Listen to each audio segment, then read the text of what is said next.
enorme placer estar con ustedes. Un abrazo a todos los jóvenes que nos miran. Un gusto enorme retomar otra vez micrófonos luego de mucho tiempo de no haberlo hecho. Y qué mejor con ustedes. Muchísimas gracias por darnos su tiempo. Cuéntanos, doctor, ¿ahora a qué se dedica en estos días?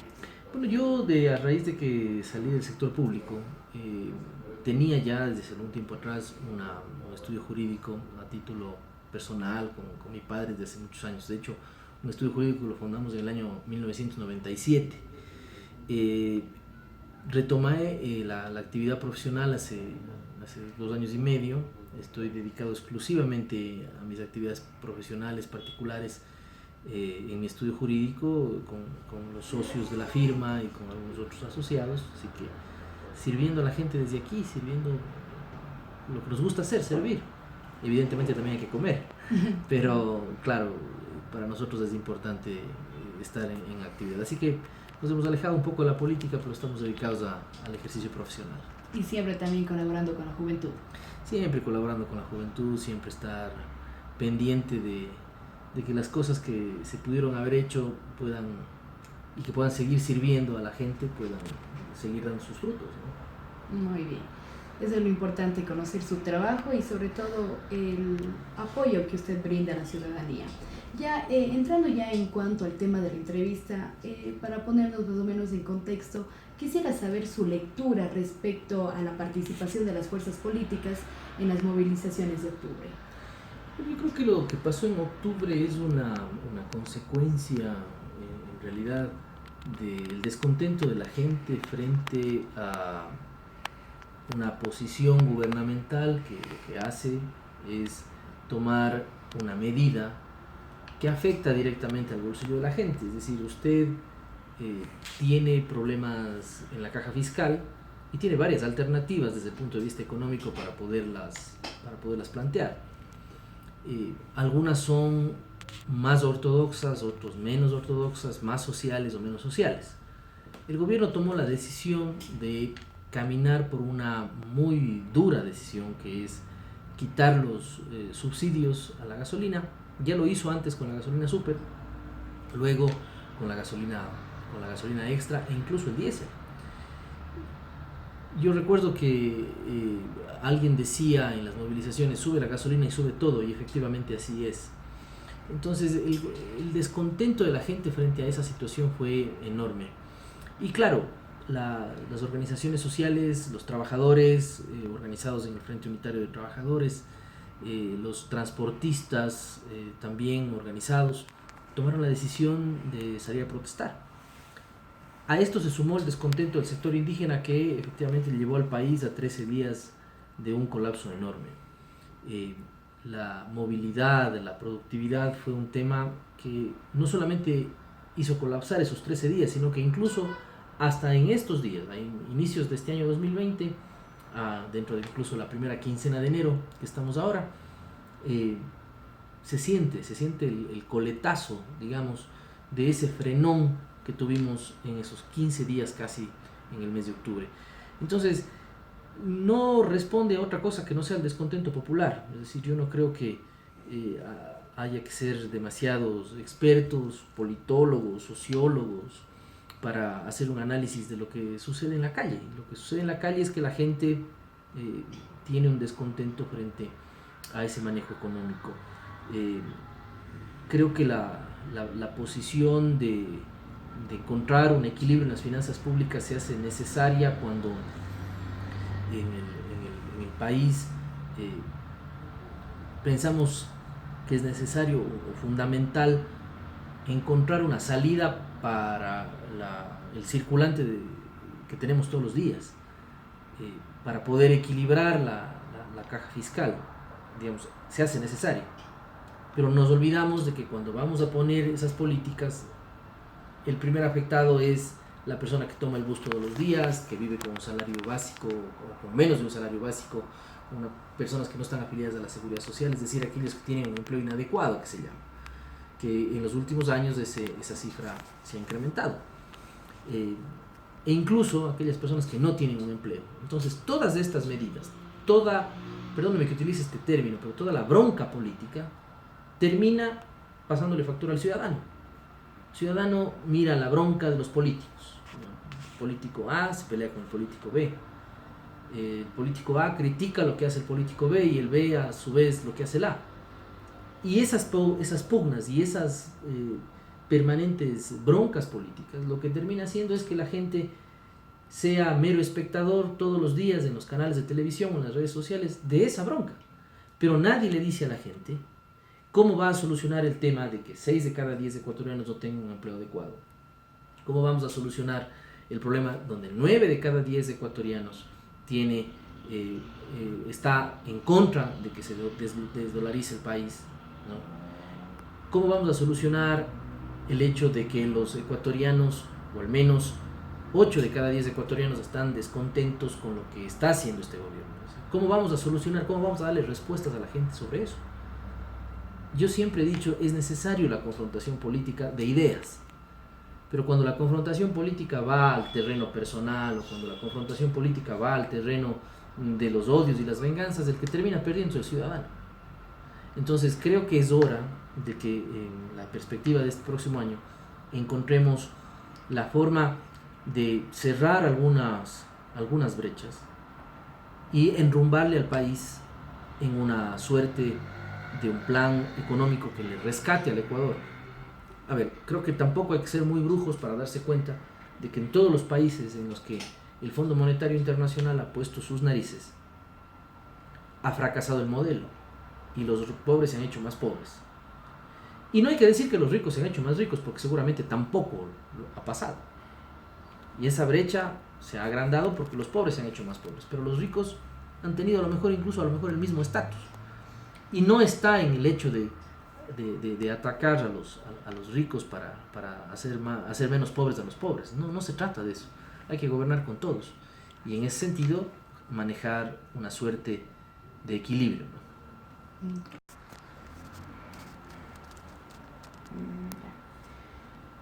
Doctor, como vemos en el tiempo que fue el paro, muchos actores políticos se visibilizaron para poder lanzarse en las posibles elecciones del 2021.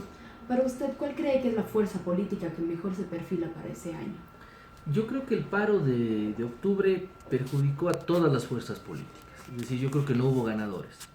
No hubo ganadores en el paro. Creo que todos perdimos. Perdió el gobierno, perdieron los partidos políticos de derecha, de izquierda. Perdió también en cierta medida el movimiento indígena, aunque podría ser el que menos perdió. La gente vio al movimiento indígena como el portaestandarte de la reclamación ciudadana y así lo sigue manteniendo. Digamos que el que menos perdió es el movimiento indígena, pero a mi criterio perdieron todos. Ahora bien, la perspectiva de quienes podrían aprovechar electoralmente lo que sucedió en el mes de octubre, primero que me parece una premisa que no es la adecuada. Es decir, nadie debería sacarle provecho de un tema en donde existieron 11 muertos, donde hubieron una gran cantidad de personas detenidas, de heridos, daños a los bienes públicos. Es decir, no podríamos sacarle provecho de un tema que fue una desgracia nacional para todos, ¿no? Sin embargo, en el panorama como tal podemos ver al movimiento indígena que tendría una perspectiva electoral interesante, siempre y cuando no haga lo mismo de siempre, es decir, que tenga una visión un poco más estratégica. Es decir, primero que exista una consolidación de liderazgos al interior del movimiento indígena, porque a ver, yo veo que existen los liderazgos más antiguos, los liderazgos contemporáneos, digamos, y los nuevos liderazgos en el sector. Y esos nuevos liderazgos deben tener una consolidación sin mirar o sin hacer un cálculo político equivocado sobre odios, sobre revanchismos o demás, sino más bien pensando en la unificación de la tendencia. Aspiro que lo puedan hacer. Sin embargo, veo yo que existen muchas posiciones muy cerradas y muy marcadas de ciertos dirigentes indígenas que de alguna manera no quieren hacer acercamientos con otras tendencias del progresismo. En la derecha, en cambio, luego de que el señor Jaime Nebot mandó al páramo a todos los indígenas, creo que salió bastante golpeado luego de esas declaraciones que siempre le juegan una mala pasada. Y en ese sentido la unificación de la derecha se hace muy difícil, porque el señor Lasso no se va a unir con el señor Nebot, es juntar el agua con el aceite en la derecha. Aunque bueno, en política se ve tostar granizo y se ven volar burros también. Pero le veo bastante difícil esa unificación en la derecha. Y por otro lado, creo adicionalmente que la Revolución Ciudadana sigue teniendo una fuerza importante, aunque bastante disminuida de lo que fue en su momento. Creo que es una de las cosas que hay que tomar en cuenta, es que un enfermo, para poderse curar, tiene que aceptar que está enfermo y poder encontrar esa receta o ese medicamento o ese tratamiento que le ayude a mejorar. Entonces, haciéndose cargo de muchos errores que se cometieron en el gobierno de la Revolución Ciudadana, porque sí los cometimos, me incluyo, generar un proceso de recomposición política es muy difícil. Es muy difícil en la coyuntura actual, salvo que exista la apertura efectivamente a abrir un foro o un frente mucho más amplio. Si la Revolución Ciudadana cree que va a ganar las elecciones sola y por sí, creo que comete un error de arranque. Puede tener una fuerza importante, puede tener todavía una perspectiva de una fuerza política muy importante, y el propio presidente Correa la puede tener. Sin embargo, no va a ser suficiente va a tener que abrir el abanico para poder encontrar fuerzas afines que puedan coadyuvar y sumar. Por el lado de la derecha, insisto, le va a pasar exactamente lo mismo. Si Nebot cree que va a ganar la elección solo y por sí, no le va a alcanzar. Va a tener que generar acuerdos con otros espacios de la propia tendencia. Ahí es donde viene el problema de los políticos. Cómo ponernos de acuerdo dejando las vanidades a un lado, dejando las posiciones propias a un lado. Creo que la posición está en pensar en el país. Hablo de la tendencia de la izquierda. La derecha sabrá qué es lo que hace. No conozco en realidad mayores detalles. Tampoco es mi interés saber mucho qué es lo que sucede allí. Pero en el caso de la izquierda creo que tendrá una posición, o debe tener una posición mucho más unificadora, en donde se presente como una fuerza desde el centro hacia la izquierda, con las fuerzas progresistas desde este país, una suerte de punto de encuentro común. El señor Jaime Vargas, el señor Leonidas Issa, son gente que luchó en el paro de octubre, por supuesto. Claro. Pero veo diferencias enormes entre los dos, ¿no? Hay un radicalismo de parte del uno que no mira una perspectiva más amplia de los temas, y el otro con una visión un poco más moderada, inteligente, mirando hacia el futuro.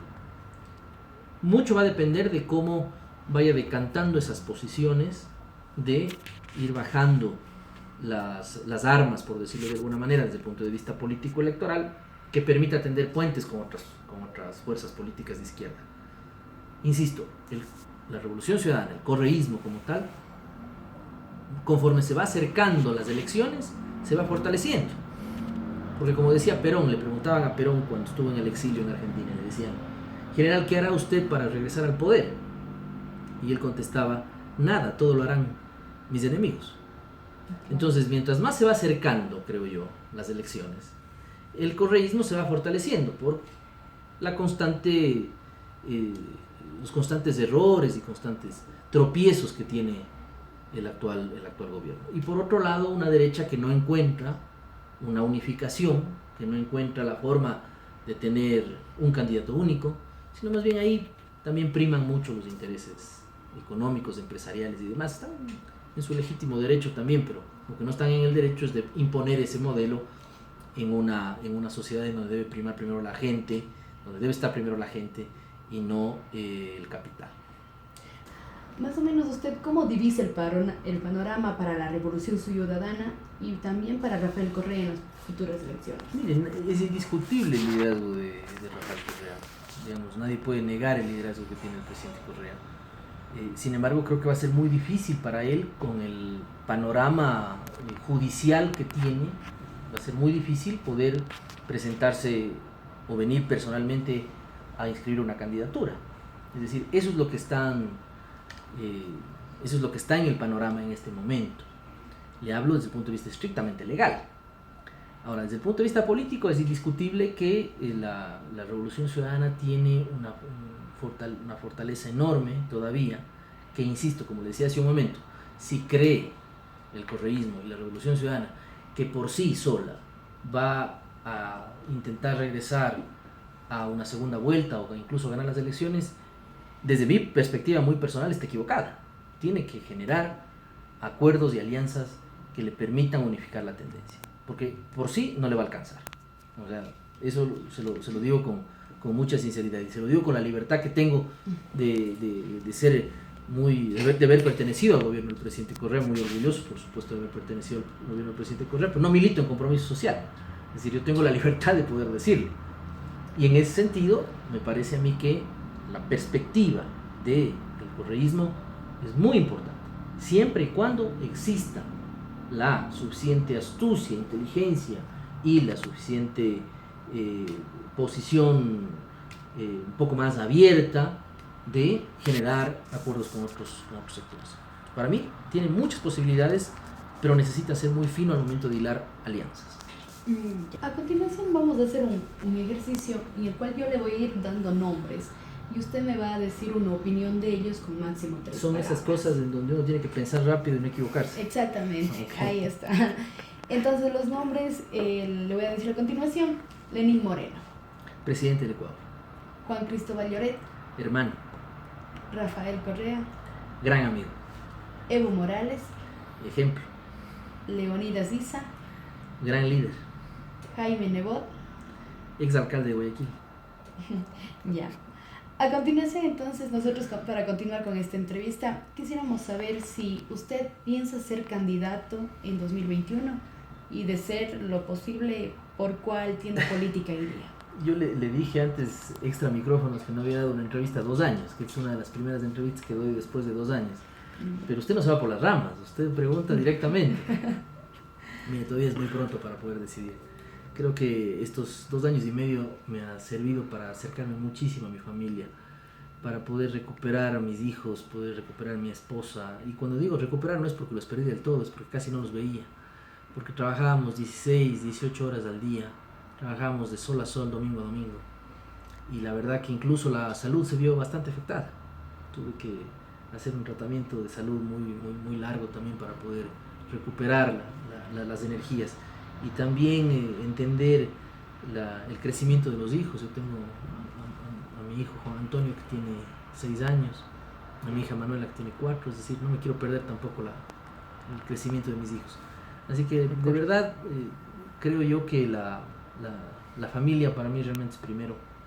Y es un tema que siempre nos pica. La política es un tema que siempre pica. Si usted me pregunta este rato si voy a ser candidato, le digo que no, porque este rato, a enero, no tengo partido, no tengo estructura, ganas tengo, amigos un montón, no tengo quien me auspicie políticamente, te lo digo sinceramente, no me pertenezco en este momento a ninguna organización política, yo tengo la libertad en este momento de decir muchas cosas que pueden ofender a un lado o a otro lado, pero esa es mi posición, esa es mi verdad. Y no hay mejor cosa que sentirse libre y decir las cosas como son. Tengo muy buenos amigos en la Revolución Ciudadana. Tengo entrañables hermanos en la Revolución Ciudadana. Mi relación con el expresidente Correa no terminó muy bien al final del gobierno. Y no terminó muy bien por una suerte de bronca que tuvimos los dos. Es decir, él quería que yo haga una cosa y yo no lo quería hacer, porque yo pensaba que estaba mal. Yo siempre le decía al expresidente Correa cuando no estaba de acuerdo con algo, y él siempre lo aceptaba. Y en esa ocasión, digamos, no hubo tiempo para debatirlo demasiado. ¿Y sabe cuál fue el motivo de mi separación del gobierno? Se lo voy a decir, se lo digo 2 años y medio después. El motivo de mi separación fue que el presidente Correa, 4 días antes de terminar el gobierno, el tema de los jubilados, que era un tema álgido al final del gobierno, y yo sentía que existían muchas personas alrededor del expresidente Correa que querían que yo firme un documento. No el presidente Correa, sus asesores jurídicos más cercanos. Yo no estaba de acuerdo. Y a una reunión que citó el presidente Correa al Palacio Carondelet, yo ya había venido con todas mis cosas de Quito acá, ya había entregado el despacho en el ministerio, ya había entregado el departamento que alquilaba y que de hecho compartía con otro compañero de oficina, ¿no? Lo pagábamos a medias. Le entregué el departamento, ya regresé con todo, ya vine acá, ya. Solo tenía pasaje para ir al cambio de mando, porque queríamos acompañar al presidente, a la que no fui. Y 4 días antes el presidente convoca una reunión en su despacho y yo decidí no ir. Y mandé a mi viceministro. Bueno, el presidente Correa tomó eso como un desplante de mi parte y como una falta de respeto, lo cual lo reconozco. Le falta el respeto al presidente de la República. Y no fui. Y claro, se molestó porque no quería firmar, porque no fui a la reunión y porque no firmé el documento y porque no estuve. Y claro, cuando estás a 4 días de terminar el gobierno y quieres dejar entregando todo, por ahí algún comedido te trae un decreto ejecutivo con una linda nota que te dice estás despedido. 8 meses después hubo la posibilidad de conversar con el expresidente Correa. Y créame que nuestra relación no ha cambiado en absoluto. Yo voy a seguir siendo amigo de Rafael Correa. Yo no niego a mis amigos. Yo voy a seguir siendo esa persona que va a estar siempre agradecida de Rafael Correa por todo lo que a mí me enseñó y todo lo que él ha hecho por este país. Y voy a seguirle diciendo las cosas que no estoy de acuerdo. Últimamente le he dicho algunas, porque tenemos algo de comunicación. Y no voy a olvidar nunca cuando él siempre me decía que primero está la familia, así que le estoy haciendo caso. Volver a la política no lo sé.